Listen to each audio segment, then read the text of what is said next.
Assalamualaikum warahmatullahi wabarakatuh. Alhamdulillah nahmaduhu wa nasta'inuhu wa nastaghfiruh wa na'udzu billahi min shururi anfusina wa min sayyiati a'malina. Allahumma shalli wa sallim wa barik ala sayyidina Muhammad wa ala alihi wa ashabihi wa man tabi'ahum ila yaumiddin. Qala Allah ta'ala fil Qur'anil Karim, ya ayyuhalladzina amanu khudkhulu fis silmi kaffah ولا تتبعوا خطوات الشيطان إنه لكم عدو مبين. Sadaqallahu alazim. Hadirin yang dimuliakan Allah, berfikir tentang bagaimana hidup yang baik dan benar di hadapan Allah, di atas buminya Allah. Berfikir bagaimana menjalani waktu-waktu yang berlalu dengan ketaatan kepada Allah adalah kesempurnaan untuk memperbaiki diri hari demi hari dalam cinta dan kasih sayang Allah. Tapi wajib kita ketahui bahwasannya setiap insan yang dilahirkan dalam keadaan fitrah mempunyai musuh dalam dirinya, musuh yang selalu akan membuat diri ini masuk dalam kemaksiatan Allah, masuk dalam kezaliman Allah, masuk dalam kemurkaan Allah. Maka Al-Quran telah mengatakan, wala tattabi'u khutuwati syaitan, dan jangan ikuti langkah-langkah syaitan. Innahu lakum aduwwum mubin, sungguh dia adalah musuh yang nyata. Di sini kita akan mengurai sedikit, mengetahui siapa sebenarnya musuh kita yang selalu mengumbar dalam diri kita tentang kesombongan, tentang keangkuhan, tentang hasad dan iri, dengki terhadap keberhasilan sesuatu.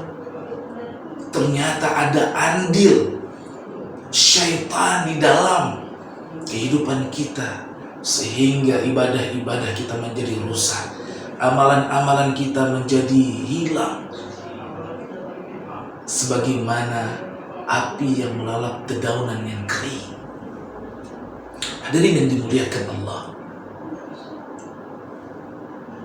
syaitan begitu banyak langkah dan jebakannya, menciptakan kita harus benar-benar waspada. Karena Allah telah menangguhkan kehidupannya, Allah berikan kekuatannya untuk mampu melihat dan masuk ke dalam alam kita. Sementara manusia Allah batasi kemampuannya melihat alam gaib dan tidak bisa masuk di dalamnya.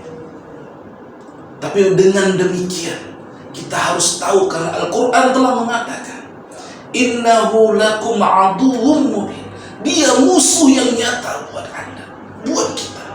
Maka yang menjerumuskan kita, mendorong kita dalam kedurhakaan kepada Allah Subhanahu wa taala, salah satunya adalah godaan dan langkah-langkah syaitan. Dari sekian banyak talbis iblis, rencana busuk iblis dan syaitan untuk menjerumuskan anak Adam, umatnya Nabi Muhammad, masuk dalam nerakanya Allah, maka kita perlu tahu langkah-langkah yang dilakukan oleh syaitan untuk menjatuhkan kita. Yang pertama, syaitan senang sekali manusia beribadah tanpa ilmu, maka akan dimunculkan rasa malas, rasa enggan untuk belajar dan menghadiri majelis ilmu. Lalu dia akan beribadah dengan masing-masing kemampuan dan perasaannya. Hadirin yang dimuliakan Allah, bagaimana Islam yang sudah sempurna, khudkhulu fis silmi kaffah, kafah yang sempurna, tiba-tiba dilakukan hanya dengan rasa ibadah, hanya dengan perasaan. Kenapa? Malasnya bermajelis ilmu. Orang-orang yang malas hadir dalam majelis ilmu, yang tidak mau belajar untuk memahami Al-Quran dan Islam secara sempurna, maka hati-hati, syaitan sengaja menjerumuskan kita untuk merasa bisa, merasa pintar, merasa faham, padahal tidak berilmu.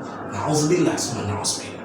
Maka hadirilah setiap majelis ilmu untuk kesempurnaan amal dan ibadah kita, memahami Islam lebih dalam.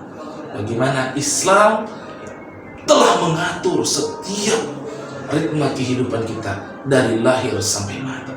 Yang kedua, langkah syaitan yang harus kita waspadai, yaitu membuat rasa malas dalam beribadah, dalam sholat, terus kita lalaikan salat. Dalam baca Al-Quran malas sekali membaca Al-Quran. Dalam bersedekah dan infak dan malas sekali. Dan ini menjadikan kita jauh daripada amal dan perintah-perintah Allah. Dua hal ini menjadi barometer utama kita. Harus kita jaga untuk ibadah kita yang lebih sempurna. Lain waktu akan kita bahas tentang bagaimana talbis iblis, rencana-rencana iblis untuk menyesatkan kita, menjauhkan kita dari keridhaan Allah, menjauhkan kita dari rahman dan rahimnya Allah. Maka untuk itu dua hal ini hadirin yang dimuliakan Allah, malas menuntut ilmu dan memahami Al-Quran. Yang kedua, malas dalam beribadah. Salah satu talbis atau jejak rekam syaitan untuk menjauhkan kita dari Allah. Wala tattabi'u khutuwati syaitan, dan jangan kita ikuti, jangan masuk di dalam langkah-langkahnya. Hadiri majelis ilmu untuk membuat kita lebih faham terhadap Islam. Jangan malas, laksanakan semua perintah Allah. Salat, membaca Al-Quran, infak, sedekah dan zakat. Jangan malas beribadah, karena dia bagian daripada rencana daripada syaitan. Laknatullah alaih. Subhanakallahumma wa bihamdika asyhadu an la ilaha illa anta astaghfiruka wa atubu ilaik. Assalamualaikum warahmatullahi wabarakatuh.